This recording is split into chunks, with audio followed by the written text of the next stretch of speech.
Yeah, and something that we've really seen kind of transform elections in the last few cycles, the last few years, social media. Indeed, and joining us right now is Johns Hopkins University lecturer, a friend to Channel 13 from years ago, Professor Danielle Leake. And Danielle, how things have changed even from when we first started talking social media with you years ago. It's just amazing. It really is, isn't it, Juliet? Well, first, thank you for having me back. Oh, It's hard so to good to believe that see you you. and I are here doing this again. You haven't changed a bit, by the way. You haven't either. You're just Thank wonderful. you. We look exactly the same, don't we? It's incredible. Yeah. I have a few young people who are watching us right now who were just babies the first time you and I did this. So Oh, it's a my. little hello to them. And, it is incredible, though, to see how much social media has changed since we first started this rodeo, as we might call it, because, back then, so much of what we were looking at is what the candidates were doing online. And I think this election day shows us that it's a lot less about what they're doing and a lot more about what everybody else is telling us to do today. And that's a big change from where we started, almost 10 years ago now. Yeah, and Danielle, social media has been flooded really with political posts this election cycle, as we're already talking about. Looking at the bigger picture here in Michigan, how do you feel that Democrats and Republicans, the different sides in this election, have done with their campaigning to social media users in particular?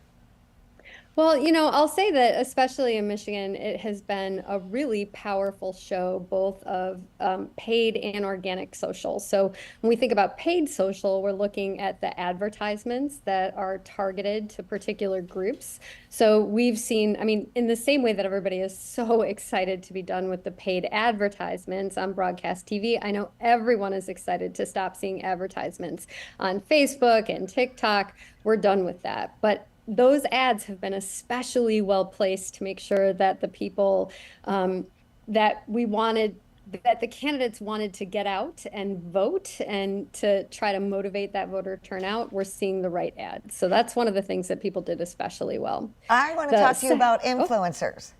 Oh, yes. Because oh my gosh. this year, we didn't even know lot. what an influencer was when we first started talking about social media and No, we politics. didn't. The role No, they we played didn't. to attract the But younger voter. Oh my gosh. And today was incredible. I don't know if you saw, but every musician, artist, celebrity was out there trying to tell people to get out the vote. Everybody from, well, people that I don't know that we know that well, but Olivia Rodrigo, Jennifer Lopez, Kid Rock, Madonna, anybody who was voting today made sure to try to encourage the last minute voter.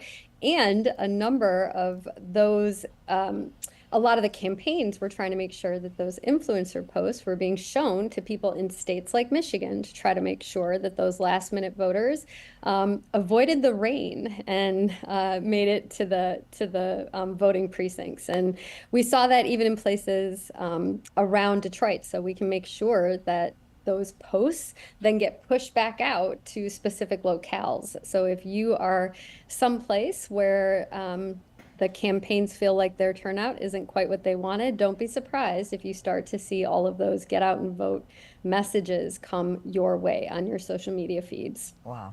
Yeah, and we've just seen so much of it, especially this election cycle. So filtering through it, what types of posts have seemed to really have the most effect on those voters who are more social media savvy these days?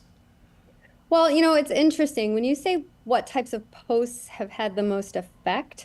We now know that posts that have more of an emotional content to them tend to be the posts that resonate the most for social media users. And we also know, unfortunately, that all of us, and that includes people who consider themselves politically savvy, are more interested in content that resonates with our views.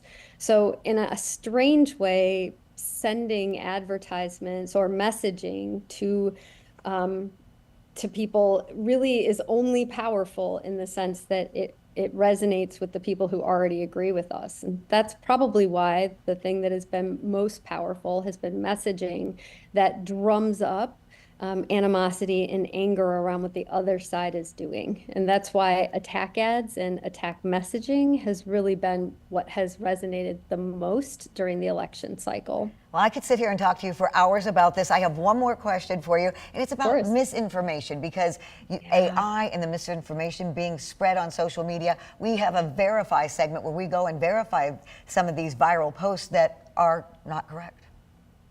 Yeah, and as I'm sure you have probably talked about and mentioned, we know that a lot of our platforms have stepped up and tried to stop disinformation and have even stopped political advertising as we've gotten close to the election. But let's be honest, a lot of that is probably a little too late to have much of an effect. And there's so much of it that it's really difficult for even the largest organizations to try to put a stop to it.